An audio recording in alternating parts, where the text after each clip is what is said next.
Can you outsmart a greedy landlord? My name's Clara, and I've run my family's ranch for 20 years, pouring my heart into every acre. This land, with its rolling hills and grazing cattle, isn't just homites my legacy.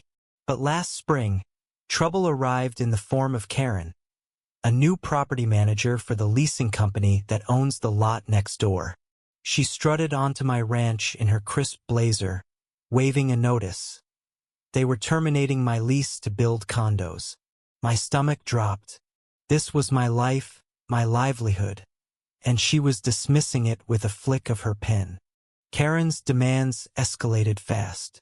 She claimed my cattle were trespassing on their lot, though they'd grazed there for years under an old agreement.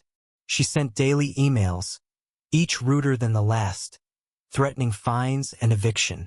I tried reasoning, showing her the original lease that guaranteed my rights, but she scoffed. Times change, honey. You're out. Her arrogance lit a fire in me. I wasn't going down without a fight. Digging through dusty files, I found the original contract, yellowed but airtight, proving my family had a 50-year lease with renewal rights. Karen's company had overlooked it, assuming I'd cave. I hired a lawyer, Emma, a sharp woman who'd grown up on a nearby farm. She uncovered something juicy. The leasing company's lot was actually a subdivided part of my ranch's original land, and their title was shaky. The plot thickened when Emma introduced me to Tom, a retired surveyor who'd worked the county records for decades. He revealed a bombshell. The company's lot lines were misdrawn in their favor years ago, and I could reclaim part of it legally.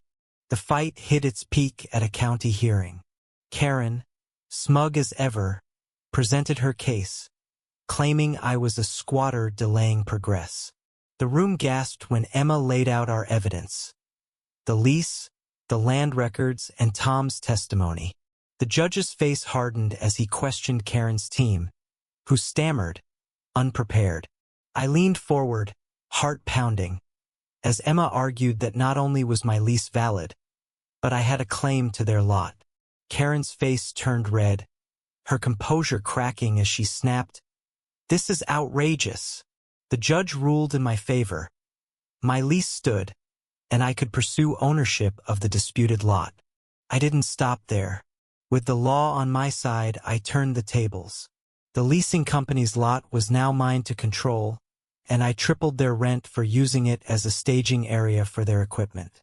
When they balked, I filed to reclaim the land entirely, citing their breach of contract. Karen's calls became desperate, her tone shifting from haughty to pleading. I held firm.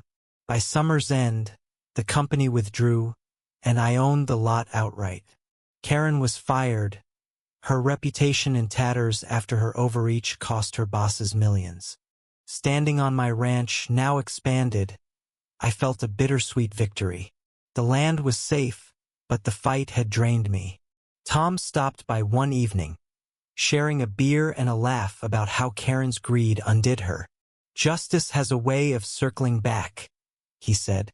I nodded, watching the sunset over my fields, grateful for the strength to stand my ground.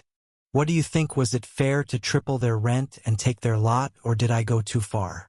Share your thoughts below.